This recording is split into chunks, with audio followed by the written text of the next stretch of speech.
నా పేరు రవికుమార్. ఫ్రెండ్స్, నేను నిన్న చెప్పిన వీడియోలో అయితే మాత్రము ఒక విషయం ఫ్రెండ్స్, ఏదైతే 22,540 దాటి కిందికి వస్తే మార్కెట్ అనేది 22,400 వరకు వస్తుందని చెప్పాను. కానీ 22,540 అనేది మార్కెట్ దాటి రాలేదు.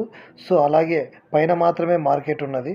సో మార్కెట్ పైన ఉండడం వల్ల ఈ 22,400 ఏదైతే 22,540 ఏదైతే ఉందో ఆ 540 దాటి రాలేదు. సో మార్కెట్ పైనే ఉన్నది, కిందికి రాలేదు. కిందికి రాకపోవడం వల్ల నేను అనేది నిఫ్టీలో మాత్రం మార్కెట్ ఈరోజు చేయలేదు. సో అలాగే మరి రేపు ఏం జరగబోతుంది? రేపు జరగబోయే విషయాలు ఏంటంటే వెరీ సింపుల్ ఫ్రెండ్స్. ఇక్కడ ఒక లెవెల్ ఉంది చూడండి. ఈ లెవెల్ వరకు ఫస్ట్ గ్యాప్ అప్ అనేది ఓపెన్ అవుతుందని నేను అనుకుంటున్నాను market. So gap up open అయ్యి ఈ లెవెల్ వరకు ఒకసారి మార్కెట్ వెళ్ళొచ్చు. ఇది వచ్చేసి 22,738 22,738 అనేది మార్కెట్ ఉంటుంది అనుకుంటున్నాను. సో ఇక్కడికి వెళ్ళిన తర్వాత మార్కెట్ 22,738కి వెళ్ళిన తర్వాత మార్కెట్ మళ్ళీ ఒకసారి కిందికి వచ్చేసి ఎక్కడి వరకు అంటే 22,000 ఇక్కడ చూపిస్తాను.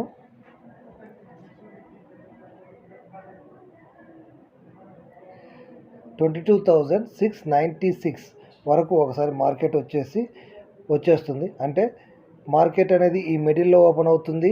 ఈ మిడిల్లో ఓపెన్ అయిన తర్వాత నేను అనుకుంటున్నాను మిడిల్లో ఓపెన్ అయిన తర్వాత ఇక్కడ టచ్ చేస్తుంది, మళ్ళీ కిందికి వస్తుంది, ఇక్కడికి వెళ్తుంది 22,800.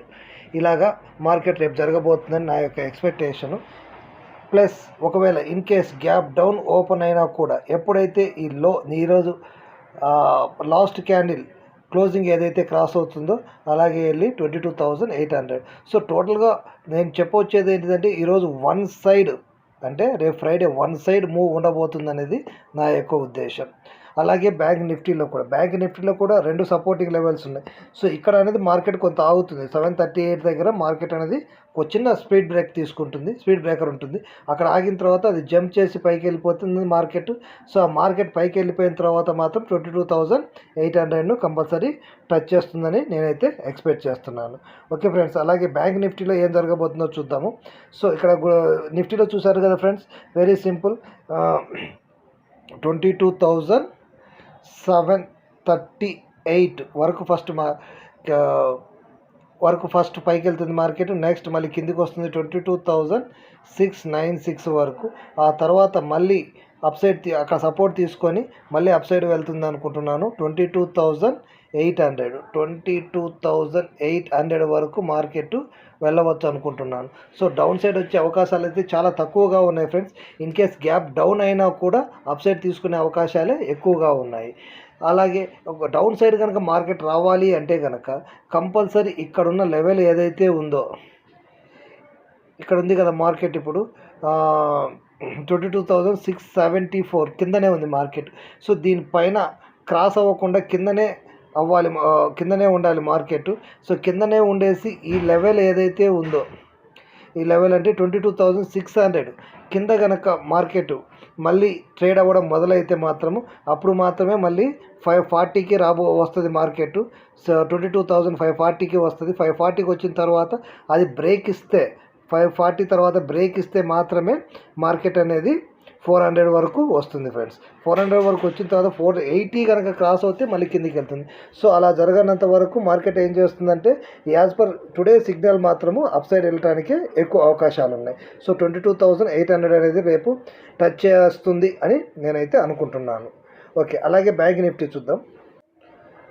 ఓకే ఫ్రెండ్స్, అలాగే బ్యాంక్ నిఫ్టీలో వచ్చేసి ఇక్కడ మనకు 49,305 పైన 305 దగ్గర ఒక రెసిస్టెన్స్ ఉంది ఫ్రెండ్స్.